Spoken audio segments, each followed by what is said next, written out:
Hello, मैं अखिलेश द्विवेदी। ये video मैं उन लोगों के लिए बना रहा हूँ जो कि इलाहाबाद यूनिवर्सिटी में इस बार अनफॉर्चुनेटली फ़ेल हो गए हैं और मतलब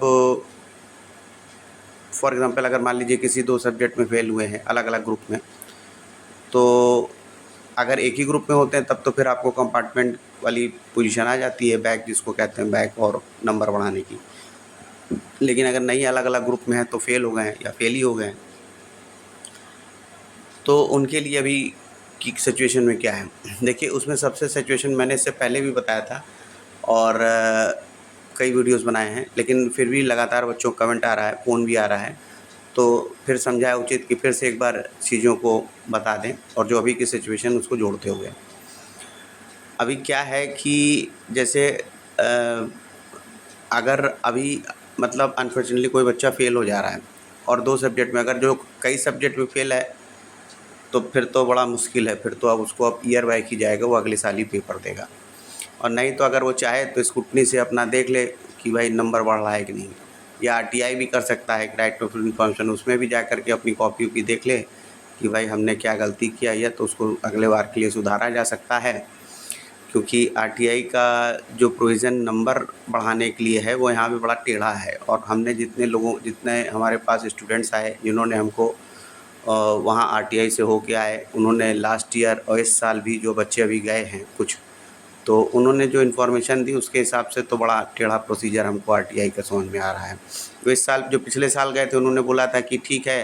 अब जो बच्चों की इन्फॉर्मेशन उसके बेस पे मैं बता रहा हूँ कि उन्होंने इस बात को बोला कि हाँ ठीक है, कोई दिक्कत नहीं है, आप आ गए हैं तो ठीक है, अब इसमें नंबर बढ़ा है तो आपका ये नंबर बढ़ेगा, लेकिन अब इसके लिए आप जा कर के कोर्ट में जाइए, ठीक है। और इस बार जो लोग गए उनसे बोला गया इसकी कॉपी निकलवा लीजिए, कॉपी इसकी मतलब जैसे आरटीआई के थ्रू इसकी कॉपी निकलवा लीजिए और उसको लेकर के वीसी के पास जाइए, वो जब समझेंगे तो करेंगे। तो अब ये सब प्रोसीजर टिपिकल प्रोसीजर्स है, अब उसमें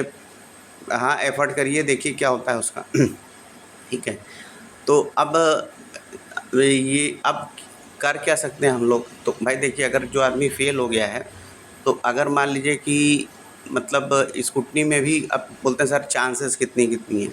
तो देखिए चांसेस का मैटर बड़ा अलग सिस्टम है, किसी को बढ़ जाता है, किसी को नहीं बढ़ता और in the most of the cases जो है वो मतलब हमने जो देखा है वो मेरा पर्सनल व्यू है, हो सकता है अलग लोगों का अलग-अलग, इसलिए मैं बोल रहा हूँ सिर्फ मेरा पर्सनल व्यू ये है कि बहुत ज़्यादा इम्प्रूवमेंट नहीं है, ठीक है? तो ये है, तो इस हिसाब से आप अपना मतलब देख लीजिए और आरटीआई से रिलेटेड हम अभी अपने पोस्ट में यूट्यूब के डाल दे रहे हैं कि जैसे कैसे आपको एप्लीकेशन लिखना है और आरटीआई के लिए एप्लीकेशन कैसे जाएगी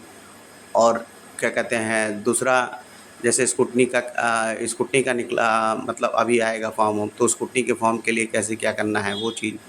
प्लस वो जैसे कई लोग बोलते हैं कि उसमें 10 रुपये का पोस्टल आर्डर लगता है, तो पोस्टल आर्डर आपको जो अगर आप इलाहाबाद यूनिवर्सिटी के पास के रहने वाले हैं तो कचहरी पोस्ट ऑफिस में, नहीं तो जो मेन हेड पोस्ट ऑफिस है सिविल लाइन्स में वहाँ पे मिल जाएगा, ठीक है। तो मतलब 10 रुपये का पोस्टल आर्डर लगता है अगर आप आरटीआई के लिए एप्लीकेशन दे रहे हैं तो, और उसकी एप्लीकेशन जो है जो सीपीओ ऑफिस है जो कि आप आर्ट डिपार्टमेंट में जाएंगे तो जहाँ पूछताछ कार्यालय है वो बताइए सीनेट हॉल के पास, तो वहाँ पे जा कर के वहीं पे है डिपार्टमेंट, वहाँ पे आप जा कर के उसको सबमिट कर सकते हैं। फिर आपको बुलाया जाएगा, एक नंबर दिया जाएगा, इस दिन आपका होगा सारी चीज़ें, नंबर रखिए, उस दिन आपको बुलाया जाएगा, आपके सामने कॉपी दिखाई जाएगी आपको, ठीक है। उसमें आप देखिए कि क्या चीज़ कैसे हुई है। तो ये सारी है बातें, तो लेकिन अब जैसे सिचुएशंस हैं वैसे मैंने आपको समझा दिया और बता दिया। फिर भी कोई समस्या परेशानी बनी रहती है तो कमेंट बॉक्स में लिख कर कमेंट करते रहिएगा। बच्चे बताते रहते हैं सारी चीज़ें, मुझसे जो हो सकता है मैं उनकी मदद करता रहता हूँ। इस वीडियो में इतना ही। Okay, thank you.